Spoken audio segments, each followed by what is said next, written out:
everybody. I hope all of you guys had an amazing weekend. It feels weird because I have not been in front of the camera for a bit, and I do want to apologize about that. This is actually the second time that I'm going to be presenting the subject in this video, and that is because I didn't quite like the way that the very first video that I did turned out on this subject. For several reasons that I'm not really gonna get into. So this is my first time really in it almost was like a couple weeks, but maybe a little less than that since I've been in front of the camera. I was also out of town last weekend because I was visiting family across the country. So I think that's a pretty valid excuse. I hope you guys all had an amazing weekend though. I did wanna sit in front of the camera now and do another video essay for the Historicizes because it's been a minute. Over the last couple of videos, so several months now, I have been covering DEI, or diversity, equity, and inclusion, only because that is really such a hotbed topic that has come to the forefront in many ways in the country very recently.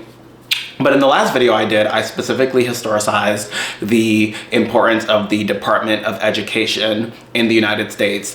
And it does feel surreal that several weeks later, it almost feels as if that topic is even more relevant because the current administration is pushing harder than ever to really abolish the Department of Education. But in that last video, I mentioned several important things that the Department of Education does offer. I had mentioned Pell Grants. I had also mentioned Title I specifically, which pushes to make sure that historically marginalized groups and individuals do have access to a fair and public education. But actually the very, very first pillar of the Department of Education when it was first rolled out back in the very late 70s and very early 80s during the Carter administration was IDEA.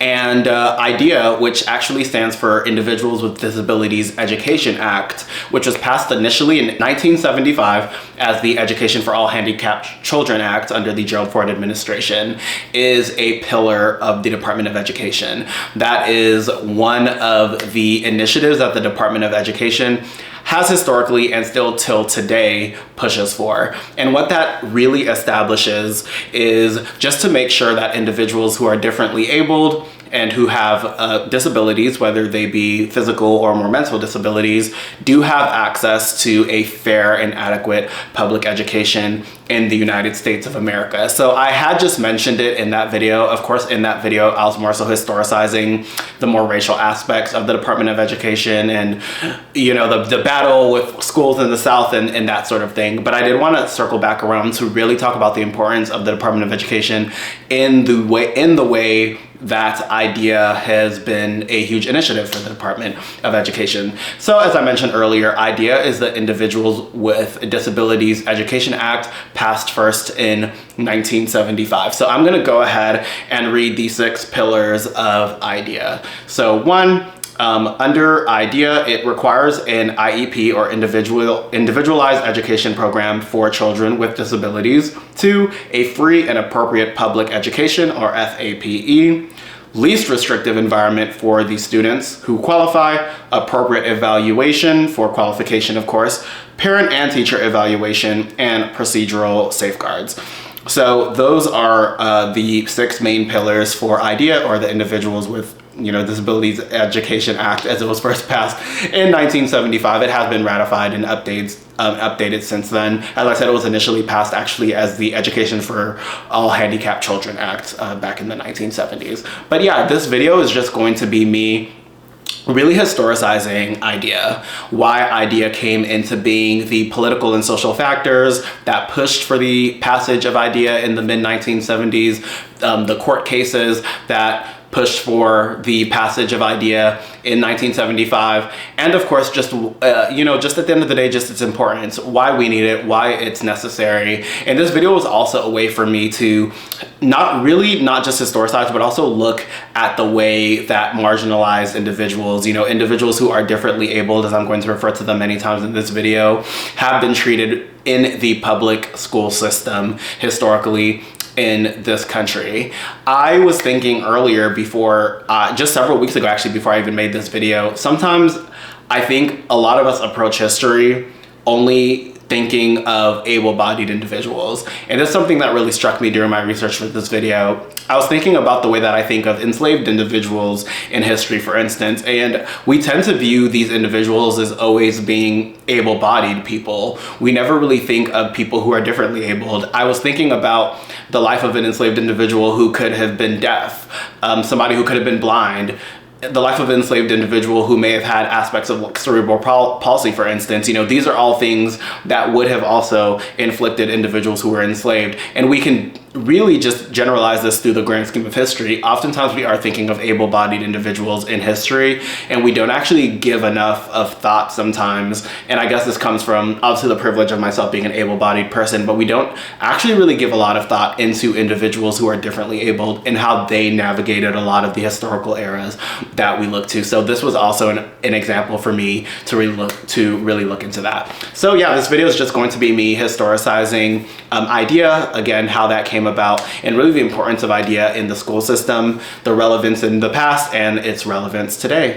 So yeah, thanks so much for tuning in, and let's go ahead and get started. So before we actually get into really historicizing the plight of the differently abled in the American public school system, I was actually able in my research to discover the very first example of a school that specifically was meant for those individuals, and that is the Asylum for the Education of the Deaf and Dumb, which was established in Hartford, Connecticut back in 1817. So that's over 200 years ago, and to me, a very forward-thinking endeavor of that time. So there are 3 individuals who are principal in the founding of that particular school. And I do want to just clarify here, deaf, of course, meaning those who are hard of hearing or who can't hear, and dumb meaning those individuals who can't talk. I also wanted to preface, before I really get into this video, that I am going to be using words that may be triggering to some individuals only because I am reading a lot of things verbatim as they were stated in the past, and a lot of the material that I'm going to be looking into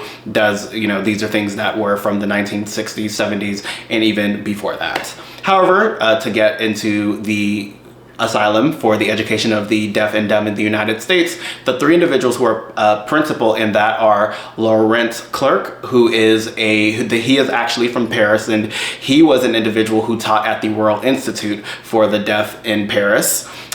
You also have Dr. Mason Cogswell, who is a wealthy physician, and Thomas Hopkins Gallaudet, who is a congregational minister. And Gallaudet, actually, as a minister, he had met a deaf girl, I believe her name was Alice, and it made him very interested in pursuing, just educational opportunities for individuals who are, again, differently abled. And it is, like I said, a very forward-thinking endeavor. It is also important to note that a lot of these individuals are wealthy individuals. They did have a lot of money and they did have resources, and they were able to really pool a lot of wealth from very well-to-do families in Hartford, Connecticut, or just in the Connecticut area to fund resources into establishing this school in 1817. And I was able to see some really cool facts, including the fact that they had bilingual education, but the Asylum for the Education of the Deaf and Dumb of the United States was also very principal in founding American Sign Language eventually, which is a really interesting fact when I was looking into the history of that school. And we do see the establishment of other similar institutions around the country as far south as Alabama, actually, in the 19th century. So again, I just wanted to shed light on that. That is the very first institution that we have specifically for the education of differently abled individuals in United States history. Although the institution for the Asylum for the Education of the Deaf and Dumb is established in 1817, those institutions are, of course, very few and far in between. As I mentioned earlier, these institutions were set up by a pool of rather wealthy individuals for the education of differently abled individuals, but for the most part, resources, they are also far and few in between, and a lot of families don't exactly have access to those institutions. I do know that this specific asylum and this specific institution did print out on papers to actually advertise for, enrollees and things like that. But again, this is in Hartford, Connecticut. Travel is very difficult in the early 19th century. It's just not something that a lot of people can get into. And as you have the rapid increase in population of the United States as we get into into the Gilded Age, as I always talk about. You have millions of people coming into this country. The population experiences this boom. You're having a baby boom at the exact same time as millions of these families are coming here, of course with children, but they're also having their own children, many of whom are, as I stated, also differently abled.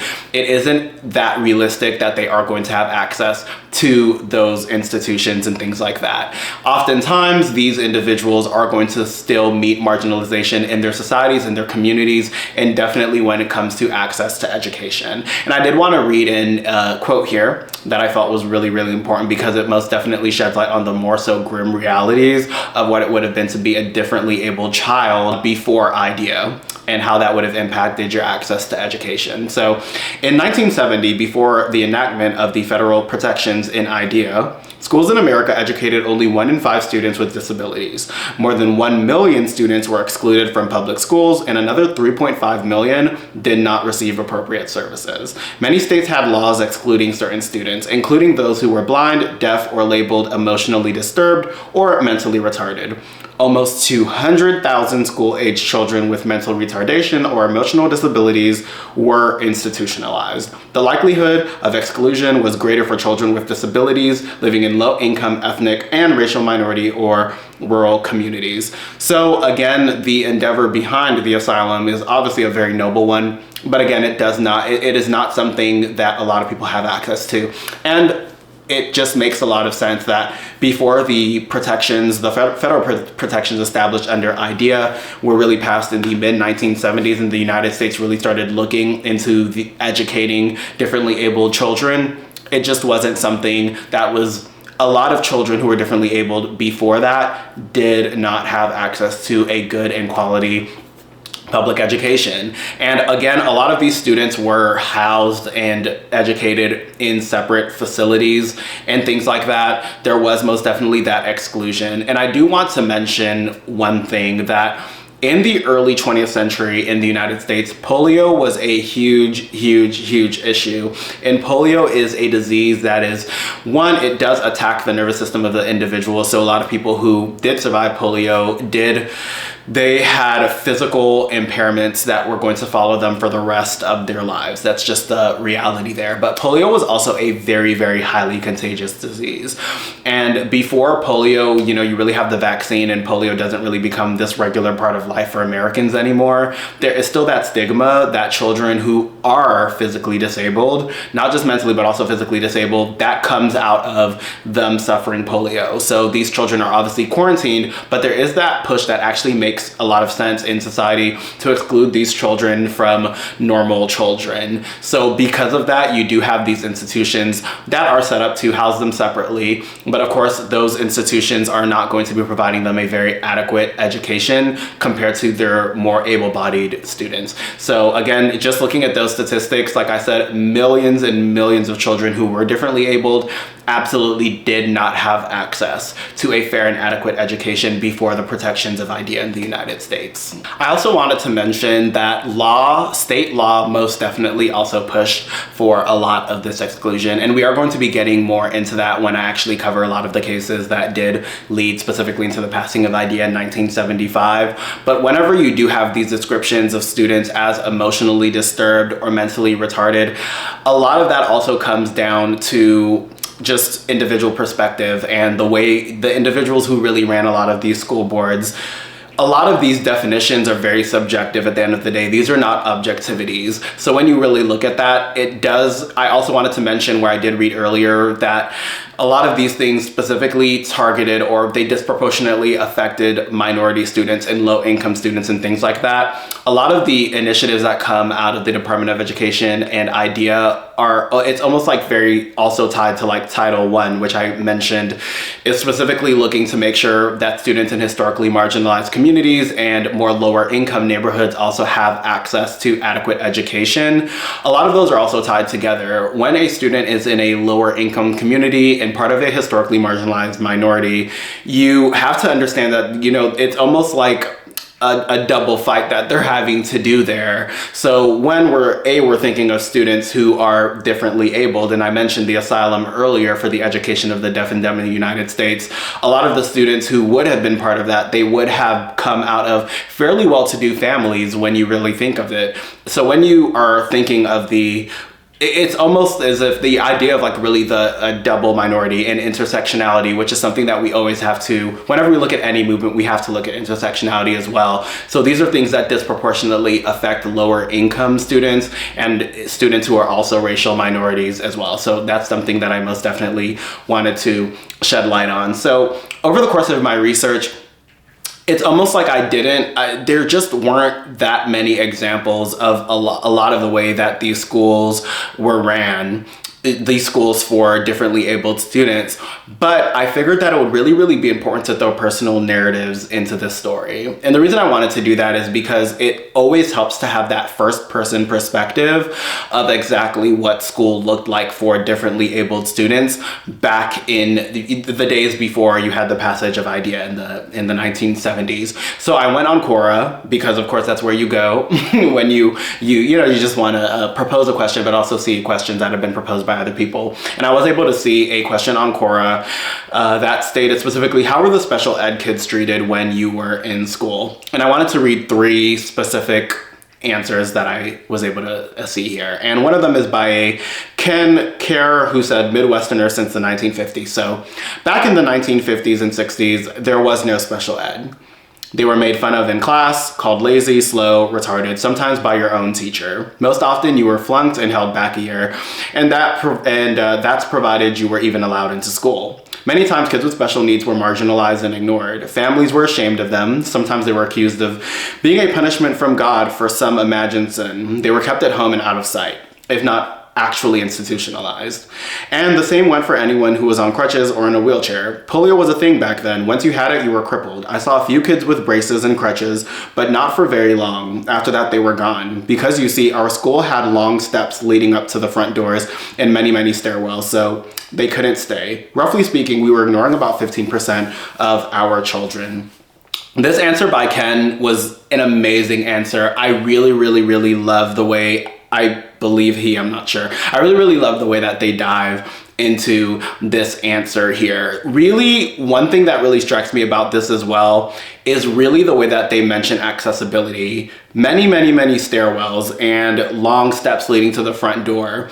A lot of this is not just, those students who have, mental disabilities and things like that, but it's also those students who are physically differently abled. And he does mention here like individuals who also had polio and they were crippled for the rest of their lives. Accessibility isn't even, it's almost like you have, of course, the access to public education, which is, the main point of IDEA, but it's also that idea of like, oh, there were stairs.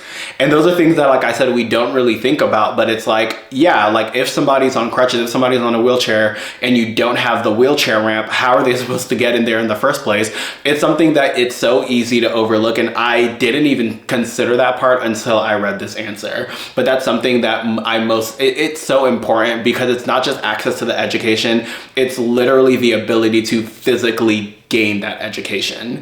So I'm gonna go ahead and read the second one here, and this is by Doug Chapman. I was one of those kids. I have a learning disability. I was in special education in the 1960s. We had to go in a certain door. We had to use a certain restroom by the gym. We were not allowed to eat in school cafeteria. We ate in the classroom. We had recess by ourselves. Most of the school building was off limits to us. I left high school in 1978 reading at 3rd grade level. I could barely hold a job down. Life is very difficult without a high school diploma. I've even tried to take my own life. When I was 7 years old, a child psychiatrist told my parents to give up on me. So that story is obviously an incredibly tragic one by Doug, and I do wish him the best in his endeavors. It's just a really sad answer to read. But this is the perspective, not just of a child who attended school at that time, but of a child who was differently abled themselves. And he mentioning that he had a learning disability here. And he does mention specifically that exclusion, like, actually, I did get to go to school, but we had our own bathroom.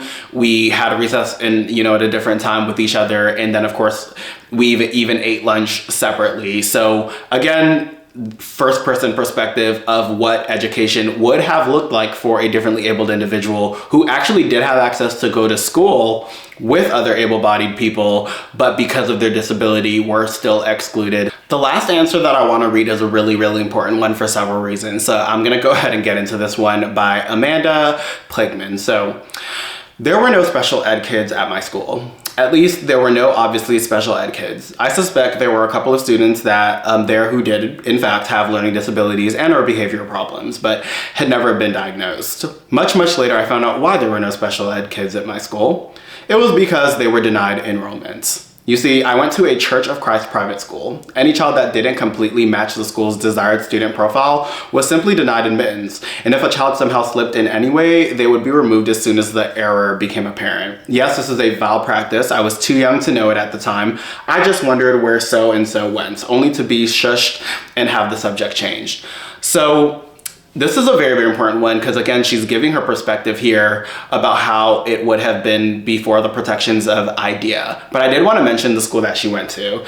This being the Church of Christ private school. In my last video, I talked about segregation schools and how after the passage of Brown v. Board of Education and how school segregation was determined to be unconstitutional and was made illegal, a lot of southern states started creating these segregation schools, which were private Christian academies for white students.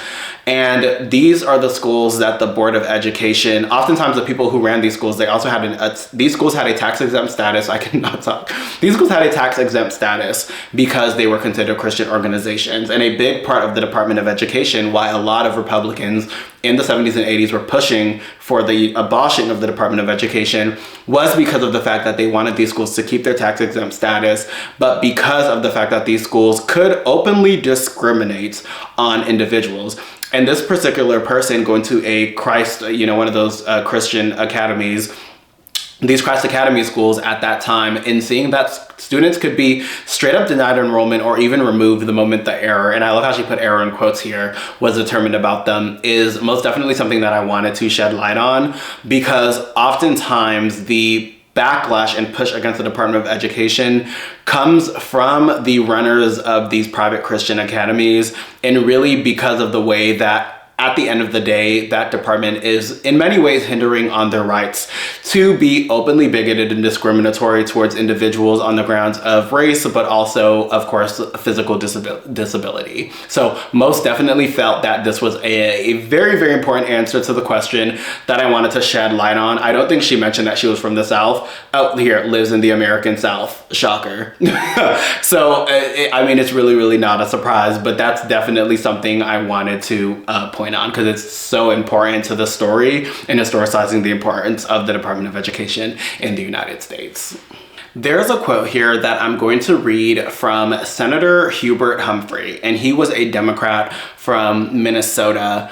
And this is a quote that this is something he actually told the Senate verbatim in the early 1970s before we really had the passage of IDEA. So let me go ahead and get into this quote because it's a very, very important one. I introduce a bill to ensure equal opportunities for the handicapped by prohibiting needless discrimination in programs receiving federal financial assistance.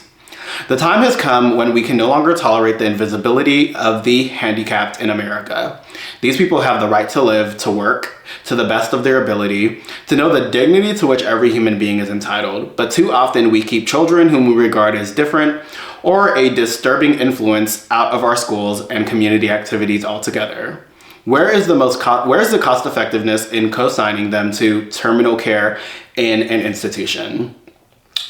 Senator Humphrey's quote, I don't know if I'm like weirdly emotional sometimes. Like sometimes I read these things and I'm like, why do I feel like a tear is brewing or something? And I'm really not that emotional of a person, but it is such a touching quote. And it really delves into the importance of IDEA at the end of the day and really the feelings and the sentiments that eventually pushed for the passage of IDEA in the mid-1970s. This quote where he's really just saying that, these individuals, these children, specifically his quote when he mentions children, do have the right to an education to the best of their abilities, of course, like taking those disabilities and, just taking those things into account. They really deserve the right to be able to pursue education and really just be a part of the community in in the best way possible. And it is important that we, the government here, are holding institutions that receive federal funding accountable, that they make sure that these individuals can be adequately cared for, but also that they have access to things to the best of their ability.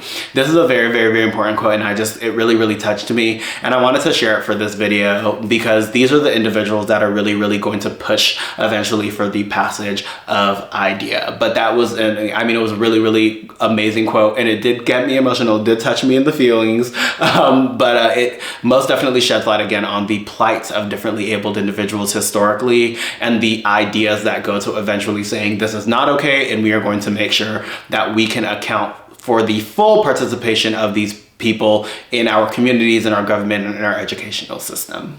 So why IDEA? Where does IDEA really come from at the end of the day, and what were the socio-political realities that pushed for the eventual passage of IDEA? Over the course of my research, I was really able to hone it down to two, at least to me, that really, really made sense when it comes to the push for IDEA.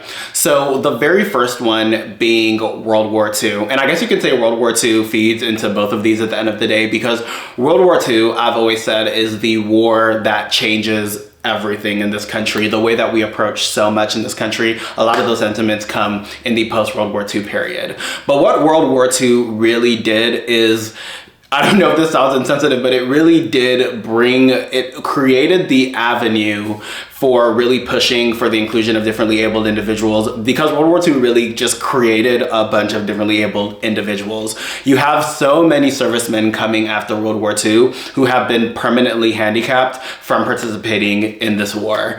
And because of that, you have so many young men who were previously fully participant in their communities who are now dealing with physical disabilities. And what we have is the passage of a lot of laws that look to make sure that there are employment and then educational opportunities for the young men who are coming back to the United States, to make sure that they can be fully integrated back into society. A lot of these opportunities are, of course, vocational, just making sure that these young men have access to skills and different things like that so that they can be fully integrated into society again. So again, that makes a lot of sense. These are differently abled individuals now, and these men who, like I said, were previously able-bodied are permanently crippled from the war. So to have so many of them returning that way, it makes a lot of sense that the United States and a lot of states are pushing to really look into making sure that these veterans are properly cared for and can be fully ingratiated back into the communities that they left, considering that they just served this country. So that makes a lot of sense. Another really, really big part that does push for the passage of IDEA is the civil rights movement, which again comes out of World War II. And the civil rights movement, the biggest win, or arguably the biggest win of the civil rights movement, one of the earliest ones, is Brown v. Board of Education. Brown v. Board of Education, which was passed in 1954, which declared school segregation illegal. It was unconstitutional. In my last video, I did talk about the way that a lot of Southern school districts were specifically underfunding Black schools so that they could, of course, push for and maintain the status quo of white supremacy in the South. And that is one of the big wins of the Brown v. Board, is the way that the lawyers for Brown v. Board actually specifically argue of the prolonged, lifelong mental damage that the segregated school system was doing to Black kids in the South. In my last video, when I was really looking into President Carter and how he was the chairman of the Sumter County School Board in Georgia in 1955, one thing that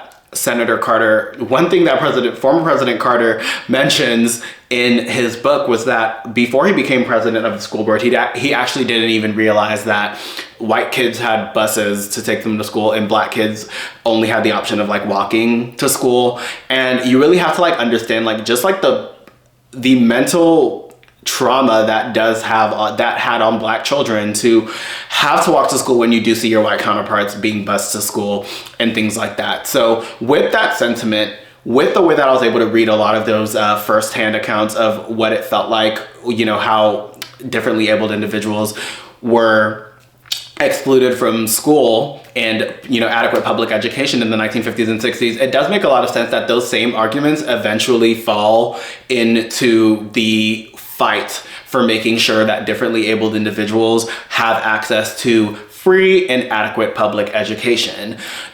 One of the answers that I had read specifically dealt with the way that, oh yeah, we were at school, but we were excluded from things like recess. We needed to have our own recess. We needed to have like our own lunch, or, you know, being taken away to, you know, just that exclusion. Like, you're there, but you're still excluded at the end of the day from other students. That is at the end of the day a mental trauma, like it would have been for Black students in the Jim Crow era South. That is a mental trauma that you carry with you for the rest of your life. So approaching the fight for adequate education for differently abled individuals that way is something that was very, very successful in eventually winning the rights for them to have that free and adequate public education. So those are really the two factors. Again, they both come out of World War II, but the increased need for integrating veterans back into the workforce and back into their communities, and of course the Brown v. Board of Education. Those are like the two factors that eventually kind of like come together to really push for the inclusion and the proper education of differently abled children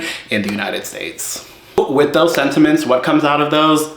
Lawsuits. As always, you know, that's how you get your rights in this country. You have to go ahead and attack the laws that disenfranchise these individuals. So there are two pinnacle cases that eventually lead to the passage of IDEA in 1975. The first of those is PARC, or the Pennsylvania Association for Retarded Citizens, versus the Commonwealth of Pennsylvania in 1971. And then in 1972, you have the Mills versus Board of Education of the District of Columbia. And that is in 1972. So these cases are literally back to back, but they are two very pinnacle cases that eventually lead to the passage of IDEA in 1975. I'm gonna go ahead and start on the PARC versus the Commonwealth of Pennsylvania case in 1971.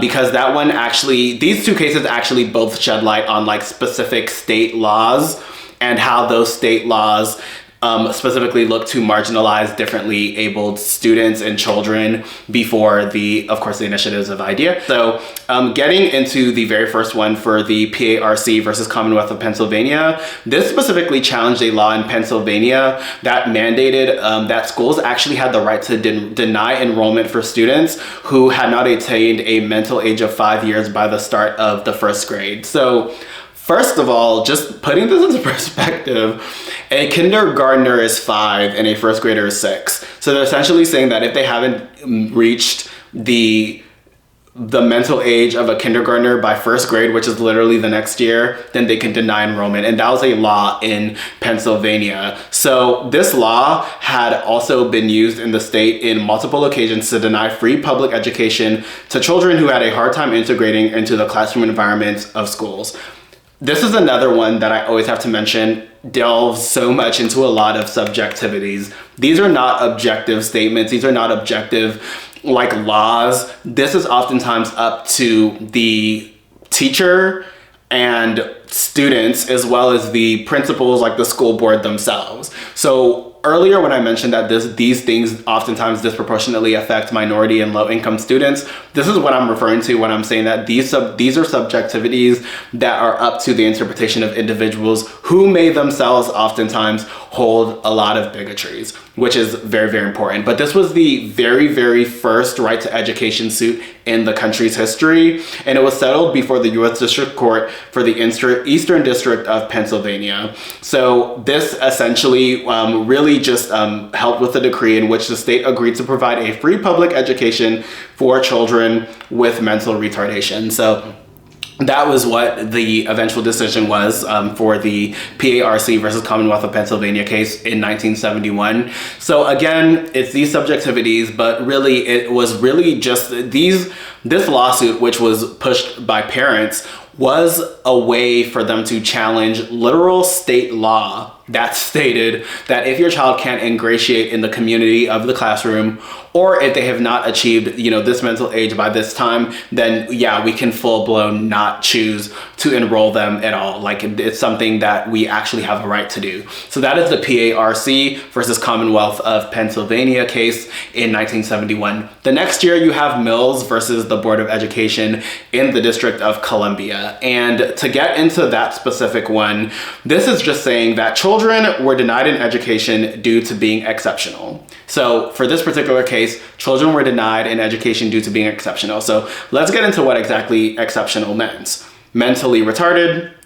emotionally disturbed, physically handicapped, hyperactive, and other children with behavioral problems. Again, we get into those subjectivities, but the plaintiffs in this case were 7 children who all fit that exceptional criteria, who had been denied a full public education, and 18,000 other so cases were discovered, like in the DC area, and I'm sure there were even more. Of course, there were thousands upon thousands of students around the country, millions in fact, who were differently abled, who were just flat out denied access to public adequate education. So here we do see this, again, this specific case with those plaintiffs in the District of Columbia. The court ruled that students with disabilities must be given a public education, even if the students were unable to foot the cost for that education, even if these families cannot afford that education. And it was passed by Judge Joseph Cornelius Waldy, who this was like the most famous case that he's known for, and that he was the one who determined that decision, basically saying that schools had to provide these students education even if these students could not fit the bill. And this was, again, a free and adequate public education, which is FAPE, which is, again, one of the pillars of IDEA. So those are the two decisions, those are the two court cases that really feed into the passage of IDEA. 1971 and 1972 would have been the Nixon administration. IDEA is passed in 1975, which is under the Gerald Ford administration. So again, yeah, those are the two cases that really feed eventually into the passage of IDEA, or the Education for All Handicapped Children Act, as it was originally called back in 1975. In 1975, under the Gerald Ford administration, IDEA was passed, and it was, again, initially passed as the Education for All Handicapped Children Act before being ratified as IDEA, I believe sometime in the 90s. But yeah, that was just, of course, the push in the story to make sure that individuals, at least by law, who were differently abled, could have access to a free and adequate public education, and FAPE, which is one of the pillars of IDEA. As I've mentioned in my last videos, you know, the last one about the historicizing the importance of the Department of Education, and the one before that about the model minority, all of these initiatives come out of DEI. These are all DEI initiatives. It is diversity, equity, and inclusivity. And these come out of the civil rights movement in the 1960s. The John F. Kennedy administration actually was looking into the education for differently abled children as far back as the early 1960s, but he's assassinated in 63, and from there Lyndon B. Johnson takes over until Nixon is inaugurated in 1969. And Lyndon B. Johnson, again, a lot of these DEI initiatives, these are all initiatives that are passed under his administration, again, during the Civil Rights Act. So really, IDEA and the Department of Education, that greater mission statement for the Department of Education, all of those sentiments do come out of the DEI initiatives as they were passed in the mid-1960s. So I did want to mention that all of this falls under that blanket term of DEI, diversity, equity, inclusivity. The fights for the making sure that disabled children also have access to public education 100% also comes out of those DEI initiatives from the Lyndon B. Johnson era. So where are we today? I guess that's the question I always have to ask whenever I historicize something, and you're just like, well, where are we today? We're not really in a good place, actually, when it really comes to the initiatives of IDEA. And there's an article that I read for USA Today by John M. McLaughlin, who's one of their opinion contributors. And it's titled, "Most States Fail Education Obligations to Special Needs Students." So what else is new? And really, what else is new? There was another article I read for 2000. I'm not sure if it was a research study that mentioned that only about 22 out of 50 states in 2000 were meeting those requirements for IDEA. And I'm gonna go ahead and once again read those 6 pillars of IDEA as I did in the beginning of the video. So 1, IDEA requires an IEP, which is an individualized education program for children. So that really is just a way to make sure that each of these students, especially those, of course, students who are going to be differently able, they have a there's a plan, there's a program for them to make sure that the education is specifically targeting, of course, the needs of maybe the disability that they have. You also have free appropriate public education. That of course comes out of like, you know, the Mills versus Board of Education in DC case. So free and adequate public education, least restrictive environment, making sure that those students have the best environment to make sure that they can pursue their education most freely. Appropriate evaluation, of course, making sure that they are fully evaluated before these initiatives can be enacted. Parent and teacher evaluation, which of course makes sense because the teacher is of course the one that's going to be teaching the student, and the parent is the parent. You know, they know their child the best out of everybody. So it's of course it's very important that the parents are fully involved. And this is a very easy part, of course. I can't think of any parent that is going to have a child, regardless of their disability or being able-bodied, who is not going to be fully involved in their education. And then of course, procedural safeguards. So those are the 6 pillars of IDEA. And as of today in 2025, most states are still not meeting those requirements. I'm somebody who came, like, I guess elementary school for me was in the 2000s. I started kindergarten in 2001.